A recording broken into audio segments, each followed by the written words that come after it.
El aire en nuestra pequeña casa en Jerez de la Frontera, antes tan familiar, ahora se sentía pesado y ajeno. Las paredes parecían encogerse, las puertas crujían con una queja que no era de vejez, sino de dolor, desde el funeral de mi querido Héctor. Hasta el viejo banco de madera en el porche, donde solía leer el periódico con sus pantalones de chándal desgastados y un huevo cocido en el bolsillo, me miraba con reproche. Yo estaba sentada en la cocina, con un ligero vestido de algodón color lavanda, adornado con pequeños lunares blancos que parecían jazmines caídos. Mis piernas estaban encogidas bajo mi barbilla, y la taza de café sin terminar se me pegaba a los dedos. Por primera vez en 3 semanas, las cortinas de lino blanco estaban descorridas, dejando que el sol de la tarde, tímido y suave, se deslizara por las paredes de azulejos viejos, revelando el rastro de polvo que el tiempo había dejado. Un suave golpe en la puerta me sobresaltó. No esperaba a nadie. En el umbral, apareció Mateo, un amigo de mi sobrino Diego. La última vez que lo había visto, hace unos 7 años, era un chaval flaco, con las orejas un poco grandes y las rodillas siempre raspadas. Ahora, frente a mí, había un hombre hecho y derecho, vestido con una cazadora de cuero negra que le marcaba los hombros anchos, una barba incipiente de un par de días y ojos cansados, pero profundos. En sus manos sostenía un tupper de plástico. «Tía Inés», dijo Mateo, con una voz un poco ronca, y su mirada se desvió incómoda. «Me enteré, te traje un poco de tortilla de patatas. La hice yo mismo». Mi corazón dio un vuelco. Era un gesto tan simple, pero tan lleno de cuidado, de que alguien todavía se acordaba de mí. En silencio, me hice a un lado, invitándolo a pasar. Entró, y fue como si la cocina lo atrajera, llenándose de una calidez que había olvidado. Se sentó en un taburete de la barra de la cocina, y yo me senté enfrente, sin molestarme en quitar las migas de pan de la mesa. Me habló de Sevilla, de su trabajo en una bodega, de cómo había cambiado la calle donde solíamos pasear con Diego. «¿Y tú, cómo estás?», preguntó, tocando mi mano suavemente. Sus dedos eran fuertes, con algunas callosidades, pero cálidos. No retiré mi mano. Al contrario, me permití por un instante dejar de sentirme sola. «Quédate a tomar algo más, a por un té», dije, sorprendiéndome de mi propia voz. Nos sentamos en silencio en el salón. Él en el borde del sofá de terciopelo granate, y yo acurrucada en un plaid de lana con flecos, un regalo de Héctor. Entre nosotros, un cojín con un bordado de un toro, un recuerdo de algún viaje a una plaza de toros. Su voz, cuando hablaba, era como un faro en la oscuridad, no para arrastrarme al pasado, sino para traerme de vuelta a la vida. De repente, preguntó por Héctor. Le conté cómo me rascaba los talones por las noches, cómo olía su tabaco de liar, ese aroma a tierra y a campo que tanto amaba. Mateo no me miraba como una viuda, sino como una mujer. Y en ese silencio, algo imperceptible cambió. Él se quedó. Esa noche, dormimos en extremos opuestos del sofá, pero yo podía sentir su respiración, suave y constante. Su mano rozó mi espalda, no con pasión, sino como un recordatorio silencioso: «Todavía estás viva». Por primera vez en muchas semanas, no me sentí como una cáscara vacía. A la mañana siguiente, me desperté temprano. Llevaba mi vieja bata de satén rosa pálido, descalza, y me dirigí a la cocina. Él ya estaba preparando café, el aroma amargo y reconfortante llenaba el aire. Me miró, y en sus ojos no vi lástima, sino un genuino interés. Sonreí levemente. Cuando apartó un mechón de pelo de mi frente, me sobresalté. Fue un toque que no hablaba de deseo, sino de un regreso, de algo que se estaba recuperando. De repente, me di cuenta de cuánto lo había echado de menos. «Sabes que todo esto está mal, ¿verdad?», pregunté. «Lo sé», dijo en voz baja, «pero aún así lo haría de nuevo». No pude replicar. Habían pasado solo 3 semanas desde aquella mañana en que Mateo se quedó. Se había integrado en la casa de una manera casi imperceptible, sin imponerse, sin forzar conversaciones, pero estaba. Simplemente estaba. Por las mañanas, ponía la avena en la lumbre, por las tardes, traía del mercado buñuelos de viento y aceitunas aliñadas. Dormía en el sofá, pero la habitación siempre conservaba el aroma a su champú masculino y el calor de su cuerpo, como si aún estuviera cerca. Me sorprendía a mí misma esperando sus pasos en el pasillo. Colgaba mi bata de forma un poco más descuidada, para que se resbalara del hombro. Me ponía las medias de encaje, incluso cuando sabía que él dormía. Hábitos que había desterrado después de la muerte de Héctor volvían a florecer. Una mañana, mientras estaba en la pila, con mi pijama de seda color lavanda, lo escuché entrar. Se acercó en silencio y apartó un mechón mojado de mi sien. Su voz estaba un poco ronca por el sueño. Tía Inés, le queda muy bien cuando no habla. Contuve la respiración. No me tocó más, solo se quedó a mi lado. Pero fue suficiente. Sentí algo vivo removerse bajo mi piel, algo olvidado hacía mucho tiempo. Más tarde, lo vi en el huerto, con una vieja camiseta de algodón, las mangas remangadas, los brazos bronceados y el rostro salpicado de sudor. Forcejeaba con una regadera antigua, maldiciendo en voz baja. La luz del sol caía sobre su cuello, marcando una línea dorada. Fui a cambiarme y elegí mi vestido de lana color miel con un cinturón oscuro. Debajo, unas medias grises gruesas, que se sentían suaves y cálidas contra mi piel. Me trencé el cabello. Sin perfume, solo el aroma a jabón y a mi propia piel. Cuando regresé, ya estaba en la cocina, bebiendo té. Me miró y se quedó inmóvil. «Has cambiado», susurró. «Solo me puse un vestido», respondí, intentando sonar indiferente. Se acercó. Sus dedos se deslizaron desde mi codo hacia arriba, temblorosos. Sentí como una corriente eléctrica se elevaba entre nosotros, no pasión, sino esa tensión que nace en el silencio entre personas que han callado durante mucho tiempo. «No sé qué está pasando», susurré. «¿Y si solo estamos cerca?». Asentí, sin apartar la mirada. Sus labios tocaron suavemente mi mejilla, luego mi cuello. Parecía pedir permiso. No lo detuve. Esa tarde, abrí las ventanas de par en par, quité las viejas cortinas y limpié los cristales. La casa empezó a respirar.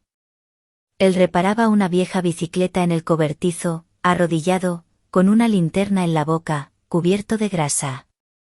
Me acerqué, él levantó la vista y sonrió. «Pronto estarás pedaleando como en tu juventud».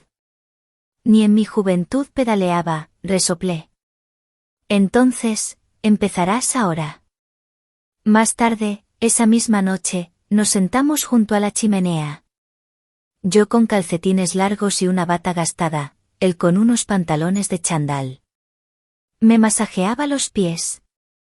Sus dedos se deslizaban por las plantas, con cuidado, como si leyera un mapa, con respeto, con atención, no al cuerpo, sino a la persona. Pensé, ¿y si no se quedó por casualidad? Cuando se dirigió al dormitorio, dijo, «No me iré si no me lo pides». No se lo pedí. La vida empezó a adquirir un ritmo. Por la mañana, pan tostado, té verde, el olor a jabón en su cuello. Durante el día, se iba al garaje a trastear con las viejas herramientas que Héctor había dejado. Le oía maldecir, el chirrido del metal oxidado, y era mejor que cualquier música. Significaba que estaba cerca. Yo caminaba descalza por la casa, con mi vestido de lana favorito con cuello de pico, el pelo recogido en un moño descuidado, los labios con un brillo ligero, casi imperceptible. Aunque nadie lo viera, aunque solo lo viera yo. Él entraba, como siempre, con una bolsa. Manzanas secas, un bote de miel, un destornillador nuevo y un chiste de la vendedora del mercado. Nos reíamos casi de verdad. Él preparaba el té, me subía los calcetines cuando uno se resbalaba. Todo era tranquilo, familiar, casi como antes, pero diferente. Se sentó a mi lado. ¿Estás callada otra vez?, dijo. Solo pensando, mentí. ¿Y nosotros? Asentí. Tengo miedo, susurré. Eres joven, guapo. Tienes toda la vida por delante. Conocerás a alguien que no use medias para dormir y no cierre las ventanas con 3 cerrojos. Él tomó mi mano. Sus dedos eran reales, con algunas durezas, fuertes y honestos. Los entrelazó con los míos. ¿Y tú, entonces, no mereces amor? No supe qué responder. Solo doy plats y recuerdos, susurré apenas respirando. Él me miró a los ojos, y allí había algo nuevo. No solo calidez, sino dolor. ¿Sabes?, dijo, que una grieta no es una imperfección, es luz. Tú eres una linterna, Inés. Brillas incluso cuando crees que no. Esas palabras se me quedaron atascadas en la garganta. No podía tragarlas, pero tampoco podía soltarlas. Vibraban dentro de mí, como el latido de un corazón que no había escuchado en mucho tiempo. Más tarde, mientras me lavaba el pelo en la ducha, él entró, como de costumbre, en silencio. Yo estaba bajo el agua tibia, con la bata pegada al cuerpo. Él se acercó, tomó el peine del estante y comenzó a cepillar mi cabello mojado. Lenta, suavemente, como si tuviera miedo de lastimarme. Me di la vuelta. Su rostro estaba cerca. Yo me encontré entre sus rodillas. La bata se abrió ligeramente, dejando ver mi ropa interior sencilla. Me la había puesto esa mañana sin saber por qué. Ahora lo sabía. Sus dedos se deslizaron por el tirante, y sus labios se posaron en mis rodillas. Besó a través de la fina tela de mis medias. No era sobre sexo, era sobre reconocimiento. Yo era una mujer, no una viuda, no una función, no una sombra. Se quedó dormido con la cabeza en mi vientre. Yo le acariciaba el pelo y pensaba, si esto es un error, que sea el más feliz de todos. La primavera llegó a Jerez con la lentitud de una siesta andaluza.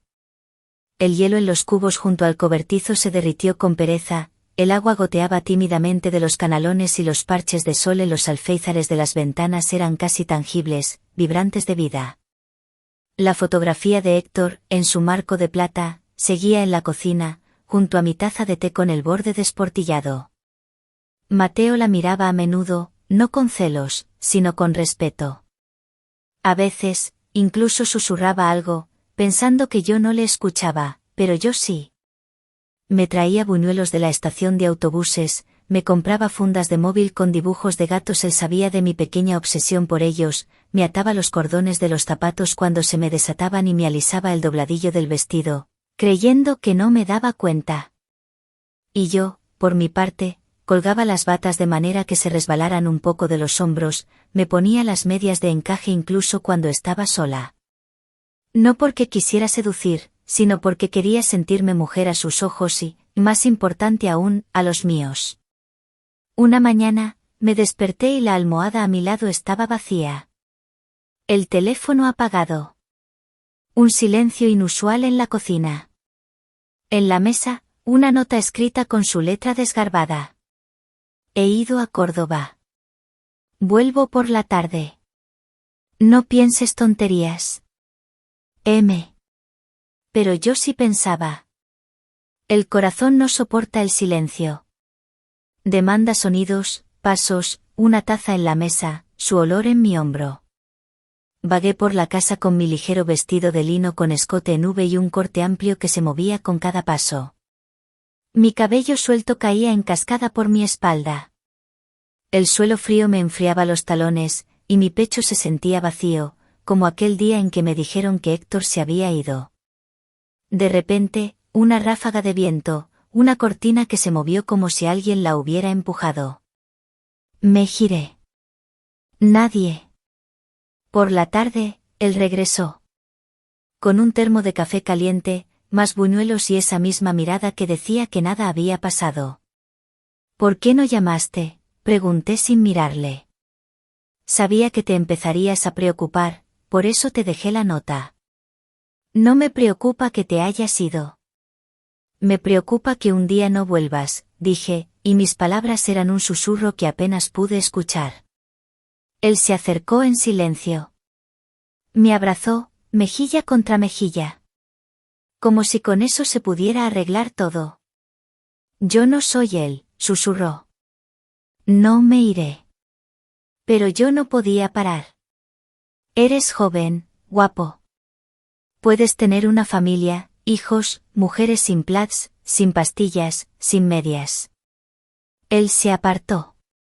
Y por primera vez en todo este tiempo, su mirada cambió. Se volvió directa, dura. ¿Y tú, entonces, no mereces amor? De nuevo, el silencio. Crees que eres una grieta, pero yo veo luz. Brillas, Inés. Aunque sea a trompicones. No supe cómo retener esas palabras. Me arañaban por dentro, como si buscaran la esencia misma de mi ser. Y entonces, un golpe en la puerta.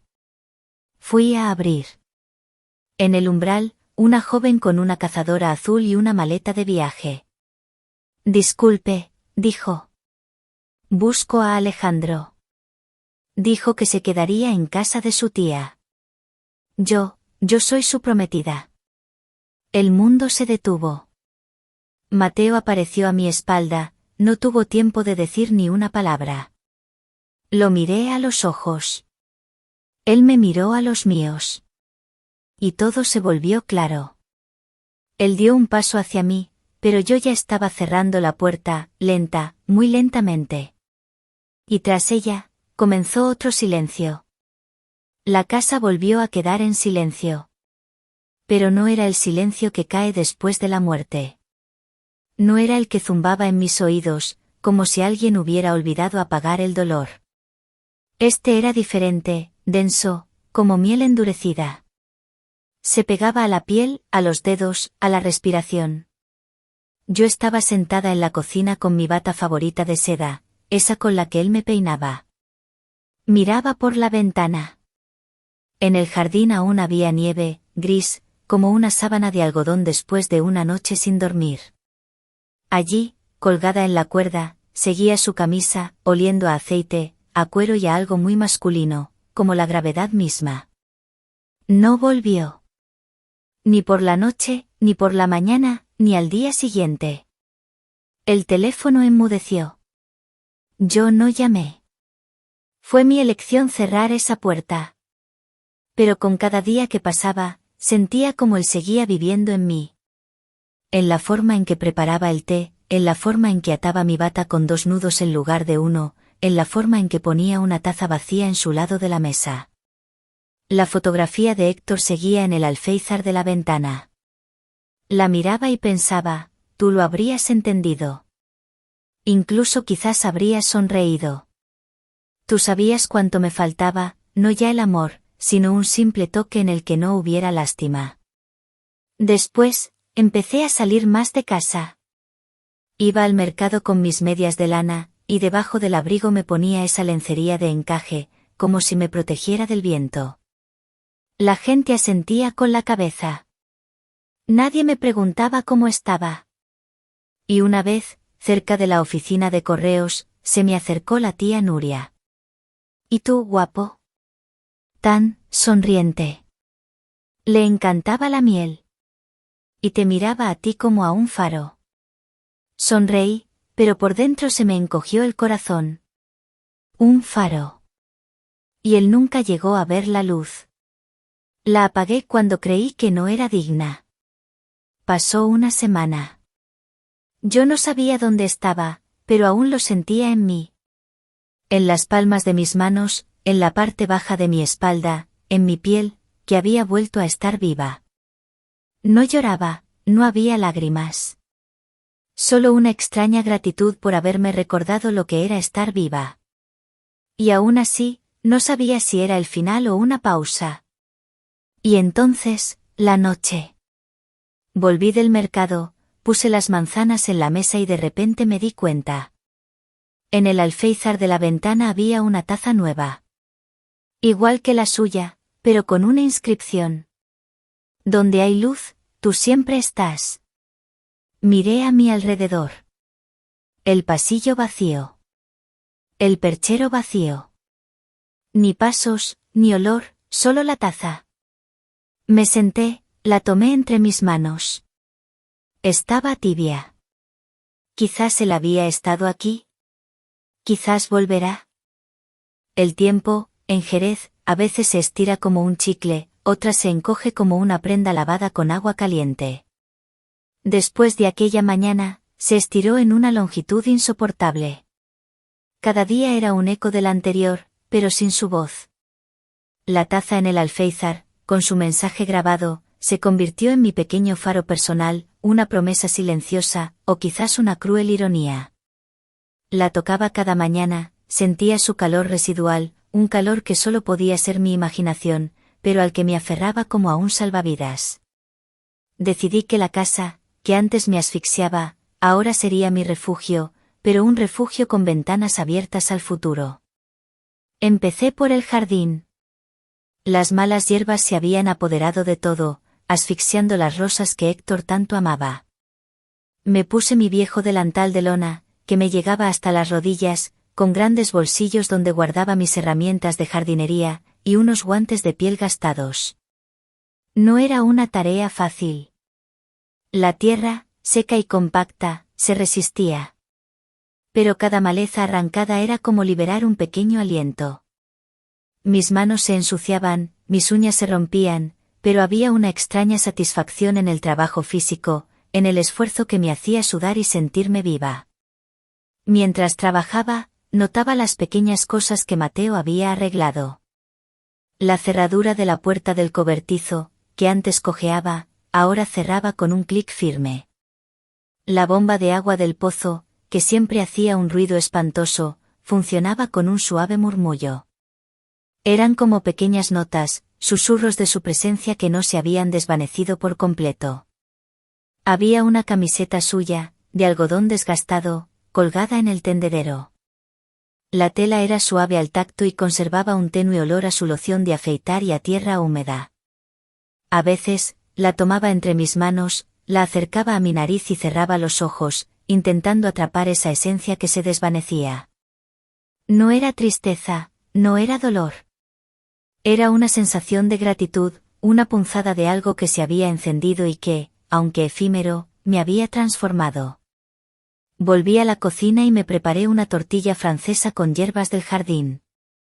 La puse en un plato de cerámica artesanal que me había regalado mi madre. La vida continuaba, con o sin él. Pero su ausencia, irónicamente, me había impulsado a vivir de nuevo. Me ponía mi vestido favorito, uno de seda estampada con motivos de azulejos andaluces, que realzaba mi figura sin ser ostentoso. Me calzaba mis sandalias de esparto, que me hacían sentir el suelo bajo mis pies. La casa, antes un santuario de luto, se estaba convirtiendo en un hogar renovado. Abrí la caja de los discos de flamenco de Héctor y puse una soleá. La música llenó el espacio, una melancolía que era a la vez triste y hermosa, como la vida misma. Una tarde, mientras regaba las plantas en el porche, vi un coche detenerse frente a la casa. Un taxi. Mi corazón se detuvo. De él descendió una figura familiar. Mateo. Llevaba la misma cazadora negra, y en la mano, una pequeña mochila. Se veía cansado, pero sus ojos brillaban con una luz que no había visto antes. Se acercó lentamente, sin decir una palabra. Yo no pude moverme.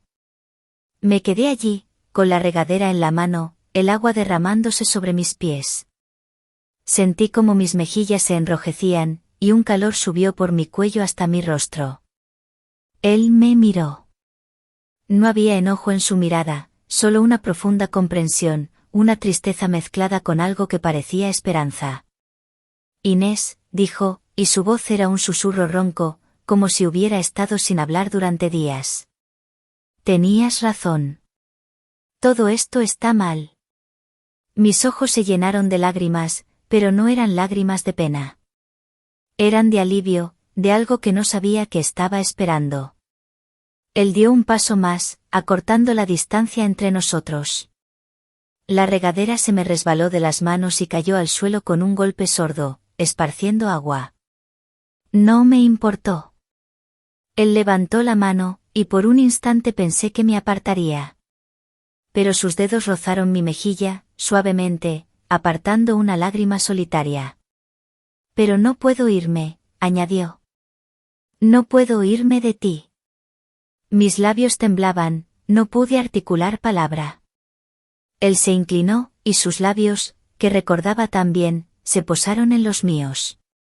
Fue un beso lento, cargado de todo lo que habíamos callado, de toda la espera, de todo el dolor y la esperanza. Un beso que no era de un hombre joven y una mujer mayor, sino de dos almas que se habían encontrado en la oscuridad y que ahora, por fin, veían la luz. Sentí el aroma a su piel, a la carretera, a ese olor masculino que tanto había anhelado. Mis brazos lo rodearon instintivamente, aferrándome a él como si temiera que se disolviera en el aire. Sus manos se posaron en mi cintura, atrayéndome hacia él, tan cerca que podía sentir el latido de su corazón contra el mío. En ese momento, no existía el pasado ni el futuro, solo el presente, ese instante suspendido en el tiempo, en el que el mundo exterior se desvaneció, y solo quedábamos nosotros dos, unidos por un hilo invisible, pero inquebrantable. Y mientras el sol se ponía sobre los tejados de Jerez, tiñendo el cielo de naranjas y rosas, supe que algo nuevo, algo poderoso, había comenzado. El beso de Mateo no fue solo un reencuentro, fue el interruptor que encendió una luz en cada rincón de mi ser. Mis viejas inseguridades, mis miedos de mujer mayor, que no merecía el amor, se disolvieron como el rocío bajo el sol de la mañana. Me sentía ligera, libre, y por primera vez en mucho tiempo, realmente viva. Mateo se quedó. Esta vez, sin notas en la mesa ni dudas en el aire. Su presencia se hizo tan natural como el aire que respiraba, tan esencial como el agua para las plantas de mi jardín. Los días se llenaron de una rutina que no era monótona, sino reconfortante. Por las mañanas, el aroma a café y a tostadas con aceite de oliva invadía la cocina. Me despertaba antes que él, con una energía renovada. Me gustaba elegir mi ropa con cuidado, un vestido ligero de lino con un sutil escote en la espalda, que dejaba ver la suave curva de mis hombros, o una falda larga de seda estampada con motivos florales, que se movía con gracia al caminar. Mis pies, ahora más atrevidos, se calzaban unas sandalias de tiras finas, revelando un esmalte rojo carmesí en mis uñas, un pequeño toque de femineidad que había olvidado. Él, por su parte, se sumergía en las tareas del hogar con una dedicación que me enternecía. Arreglaba lo que Héctor había dejado a medias, como el grifo que goteaba en el baño o la persiana que se atascaba en el salón. Sus manos, antes solo expertas en el trabajo de bodega, ahora se movían con una delicadeza sorprendente. Le encantaba cacharrear en el viejo garaje, rodeado de las herramientas de Héctor. Escuchaba el sonido de las llaves inglesas chocando, el crujido del metal oxidado, y para mí, era la banda sonora de la presencia, de que estaba allí, a mi lado. Los atardeceres eran nuestros momentos sagrados. Nos sentábamos en el porche, envueltos en el silencio de la campiña jerezana, solo roto por el canto de los pájaros o el lejano sonido de una campana de iglesia. Él me leía en voz baja fragmentos de Lorca o Machado, y su voz grave y melódica me envolvía como un abrazo cálido. A veces, sin previo aviso, su mano buscaba la mía y la entrelazaba. No había necesidad de palabras. El tacto de sus dedos, ásperos por el trabajo pero llenos de ternura, era una conversación en sí misma. Adoraba cuando, al sentarnos juntos, me quitaba los calcetines y con sus pulgares, con una delicadeza casi reverencial, masajeaba la planta de mis pies. Sentía cada nervio despertar, cada punto de tensión disolverse bajo su toque, una caricia que era a la vez íntima y protectora. Cerraba los ojos y me dejaba llevar por esa sensación de ser cuidada, de ser mimada. Una noche, mientras me ayudaba a fregar los platos, una tarea que ahora compartíamos. El agua tibia corría por mis manos y sentí su aliento en mi cuello. Se acercó y, sin decir palabra, desató el nudo de mi delantal de encaje blanco, un regalo que me había hecho mi hermana hace años, que me había puesto esa tarde por un impulso. La tela, suave y delicada, se deslizó por mis hombros. Él no me miró, solo continuó secando un plato. Pero el gesto, tan simple, tan cargado de intención, me hizo temblar. No había nada lascivo en ello, solo una profunda complicidad, un conocimiento tácito de mi cuerpo y de mi deseo de ser vista, deseada, aunque fuera solo en ese pequeño gesto. Me giré lentamente hacia él. Sus ojos, profundos y oscuros, me miraron con una intensidad que me hizo suspirar. Su mano se posó en mi cintura, atrayéndome suavemente. No había prisa, solo una quietud cargada de electricidad. Inés, susurró, y su voz era el sonido más hermoso que había escuchado. Sus labios encontraron mi cuello, besando suavemente la piel sensible, ascendiendo hasta mi oreja. Sentí un escalofrío que recorrió todo mi cuerpo. Mi cuerpo reaccionaba a él de una manera que no había experimentado en años, un despertar lento y glorioso. Esa noche, el viejo sofá de terciopelo se sintió diferente. Era nuestro nido, nuestro refugio. Sus brazos me rodearon, y el calor de su cuerpo era un bálsamo para mi alma. Me quedé dormida sintiendo su respiración tranquila en mi nuca, sus dedos entrelazados con los míos. Por primera vez en mucho tiempo, no soñé con Héctor. Soñé con un jardín floreciendo bajo el sol andaluz, y con una mano fuerte que me sostenía, guiándome hacia un futuro incierto, pero lleno de promesas. La mañana siguiente llegó con un rocío espeso, que cubría las hojas de mi jardín con miles de pequeñas perlas. Un nuevo comienzo, silencioso y hermoso. La primavera en Jerez se había convertido en un verano ardiente. El sol besaba la tierra con una intensidad que hacía suspirar a las bugambillas y a los jazmines. Mi jardín, antes un remanso de olvido, florecía bajo el cuidado de Mateo y el mío. Habíamos plantado nuevas variedades de rosas, y el aire se llenaba del dulce aroma a azahar. La casa, nuestra casa, vibraba con una nueva energía. Los viejos recuerdos de Héctor no habían desaparecido, pero ahora convivían con la alegría del presente, con la risa de Mateo, con el sonido de su guitarra por las tardes, esas melodías flamencas que él tocaba con una pasión contenida. Mateo se había convertido en mi todo. No solo mi compañero, sino también mi confidente, mi risa, mi consuelo. Había descubierto pequeños gestos que me hacían sentir querida, el modo en que me dejaba una taza de café caliente en la mesita de noche antes de que me despertara, o cómo me traía una rosa de mi propio jardín al volver del mercado. Me había acostumbrado a su presencia, a la sensación de su mano en mi espalda cuando caminábamos, a la calidez de su cuerpo a mi lado en el sofá mientras veíamos el atardecer. Una mañana, mientras preparaba el desayuno, Mateo entró en la cocina. Llevaba unos vaqueros ajustados y una camiseta de algodón blanco que acentuaba la anchura de sus hombros. Me puse un vestido de lino crudo, ligero y fresco, que dejaba mis brazos al descubierto. Mis pies, descalzos, se sentían libres sobre el suelo de terracota. Me acerqué a la encimera para coger la jarra de zumo, y al girarme, él estaba allí, cerca, demasiado cerca, pero a la distancia perfecta. Sus ojos, antes cansados, ahora brillaban con una intensidad que me robaba el aliento. Inés, susurró, y su voz era grave, llena de una emoción que no supe descifrar. Mi corazón dio un vuelco. Sabía que algo importante iba a suceder. Se arrodilló lentamente, no con la formalidad de una proposición, sino con la reverencia de quien ofrece algo sagrado. Sacó de su bolsillo una pequeña caja de madera de olivo, tallada a mano, rústica y hermosa. La abrió, y dentro, no había un anillo, sino un pequeño colgante de plata con la figura de un pájaro, un ruiseñor.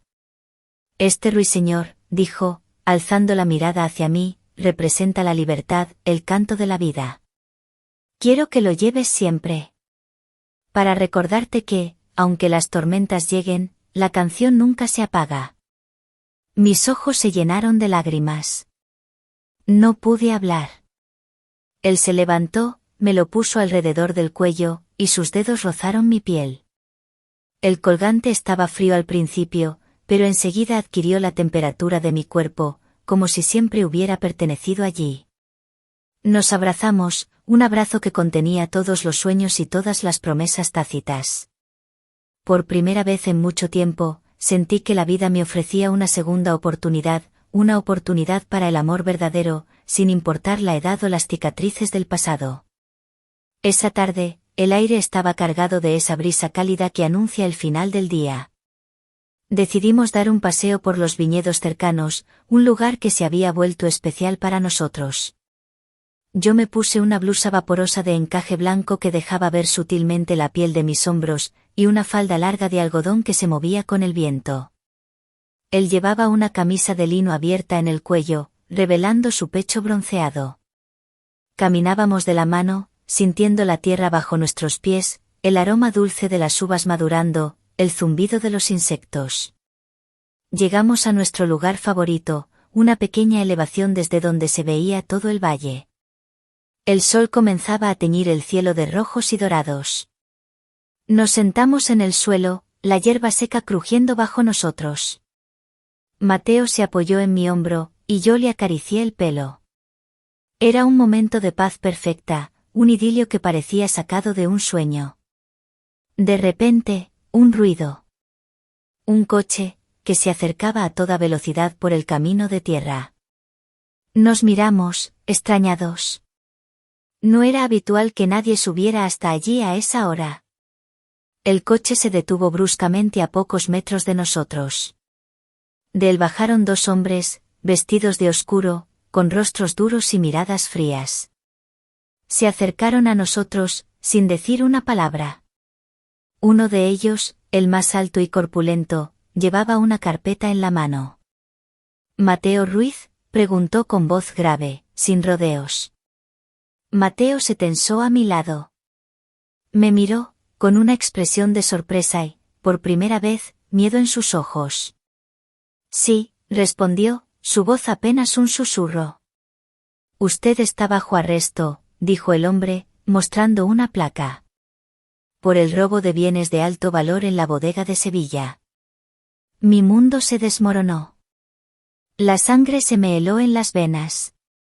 Mis ojos buscaron los de Mateo, pidiendo una explicación, una negación. Él no dijo nada, solo me miró con una mezcla de desesperación y disculpa. Los hombres lo esposaron, con una eficiencia fría y brutal. El ruiseñor en mi cuello, el símbolo de la libertad, de la vida, se sintió de repente pesado, una burla cruel. Mientras se lo llevaban, me extendió la mano, como si quisiera alcanzarme, pero sus dedos solo rozaron el aire. «Inés», gritó, y en su voz había una urgencia, una súplica. Los hombres lo metieron en el coche. Me quedé allí, arrodillada en la hierba, sintiendo el vacío en mi pecho, el sol poniéndose, tiñendo el cielo de un rojo que ahora me parecía el color de la sangre. El ruiseñor en mi cuello era lo único que me recordaba que no era un sueño, sino una pesadilla, una que apenas comenzaba. La canción se había interrumpido.